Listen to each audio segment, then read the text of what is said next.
Aujourd'hui, les constructeurs misent de plus en plus sur le confort, la sécurité, des véhicules 4 roues motrices, des moteurs tellement parfaits qu'au final, manque de caractère, des châssis qui sont tellement stables, tellement sûrs qu'au final, on n'a pas de remontée d'informations.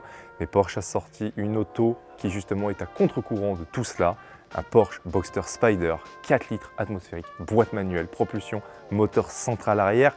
Serait-ce la recette du bonheur et du plaisir simple de la route?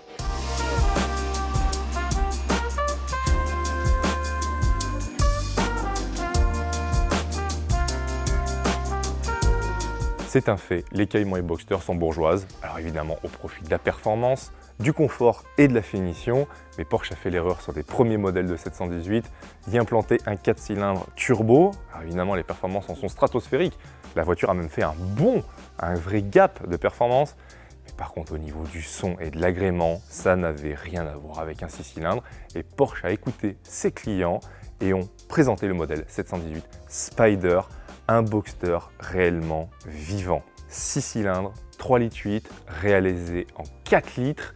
C'est celui de la 911, couplé à une boîte manuelle, développant 420 chevaux et 420 Nm de couple.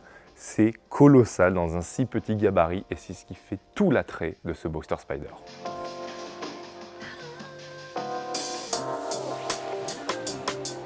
Un des éléments clés de ce Boxster Spyder, c'est évidemment sa capote manuelle. Ça apporte beaucoup de charme à la voiture, beaucoup justement d'authenticité, mais ça lui permet aussi d'atteindre le poids de 1420 kg. C'est relativement léger pour une voiture moderne, et ce qui permet à cette voiture d'avoir une agilité complètement dingue. Le châssis du Boxster Spyder est réputé pour ça, d'une grande vivacité, d'une grande fermeté, mais sans vous casser le dos. Et on ne peut pas dire que le Boxster Spyder manque de personnalité. Le pare-choc avant est tout simplement celui du GT4, ça lui donne une gueule à tomber, presque agressive. Et à l'arrière, c'est la même chose, on retrouve le pare-choc arrière du GT4, la double sortie d'échappement, le petit béquet qui lui par contre est 100% propre à ce Boxster Spyder. Il est amovible, mais personnellement je préfère largement quand il est juste tout simple, en queue de canard, ça rappelle des souvenirs. Mais un autre élément clé qui va de pair avec la capote, c'est ce double bosselage du capot arrière. Ça rappelle aussi un peu les Speedster sur les 911. C'est un très beau clin d'œil à la gamme Porsche et ça vous permet d'avoir encore une fois un design propre et caractériel à ce Boxster Spyder. Les jantes sont elles aussi tirées directement du catalogue du GT4. En même temps, on comprend Porsche, elles sont absolument sublimes. Le design est parfait pour la philosophie de l'auto et elle cache un système de freinage légendaire. 6 pistons à l'avant, 4 pistons à l'arrière, issu lui aussi du GT4. Autant vous dire que ça freine très fort et pour longtemps.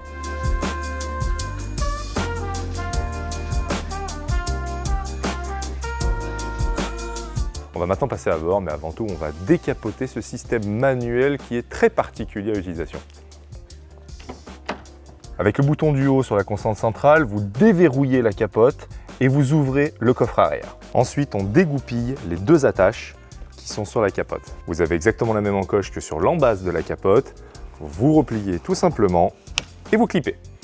Ensuite, vous ouvrez le capot de coffre.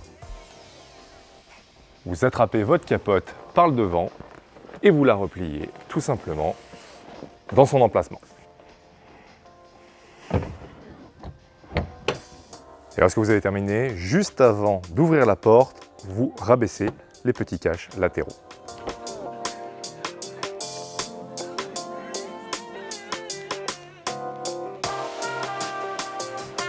Je l'avais déjà évoqué dans une story Instagram, je vous invite d'ailleurs à nous suivre sur notre compte Conseil Sport Automobile.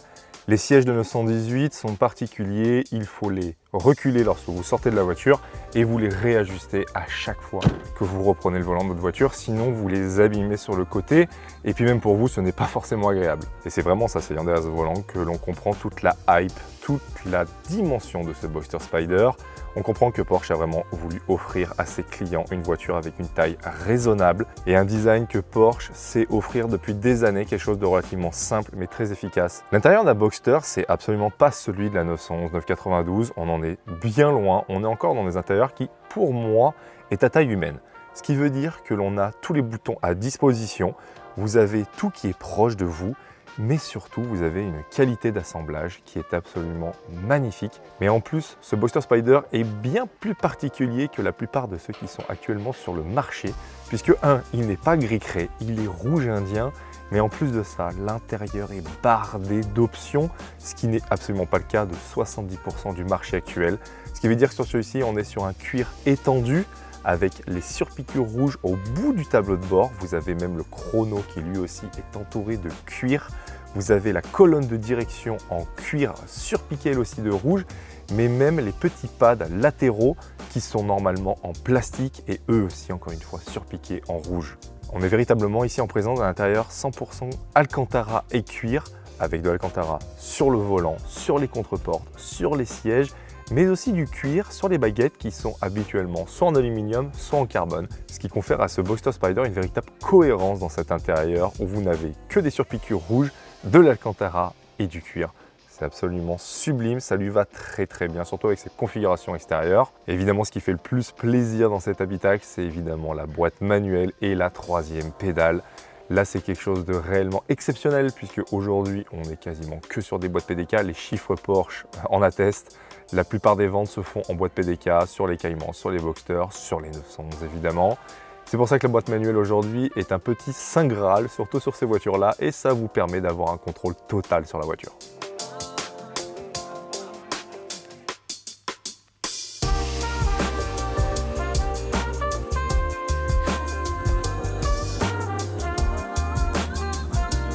Et pour encore parfaire les sensations, les sièges de 918 sont là. Ce sont les sièges les plus fins de la gamme, mais pas les moins confortables, ça c'est clair et net. Vous avez une assise absolument parfaite, un maintien du bassin parfait, des épaules aussi, ce qui vous permet d'avoir cette remontée absolument fascinante d'informations par le bassin.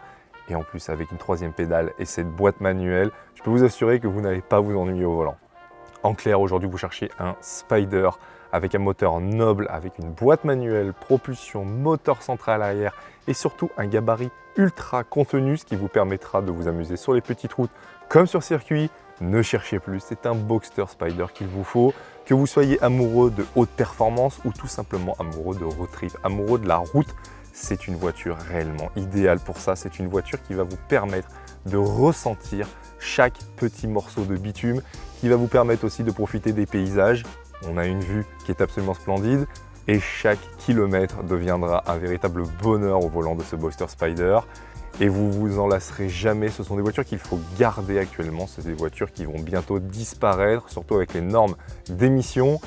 Alors clairement, s'il fallait se faire plaisir dans le showroom actuellement, ça serait vraiment sur ce Boxster Spyder qu'il faut se diriger. Puis avant de terminer cette revue, on va se refaire plaisir en recapotant avec un très beau faux raccord.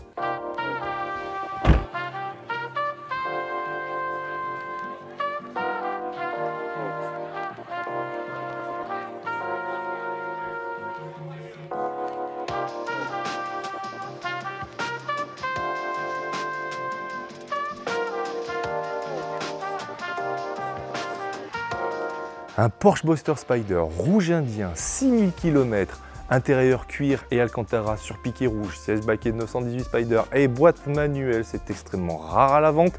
Et celui-ci, il est disponible chez nous, visible en stock, sur rendez-vous uniquement. Je vous invite à aller sur le site internet conseilsportautomobile.com pour pouvoir regarder toutes les photos, le descriptif et surtout la liste d'options qui est interminable sur cette voiture.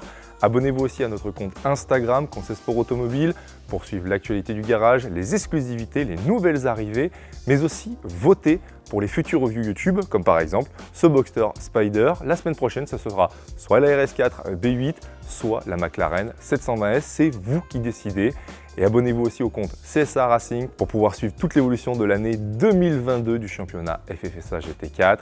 D'ici là, prenez soin de vous et bonne route.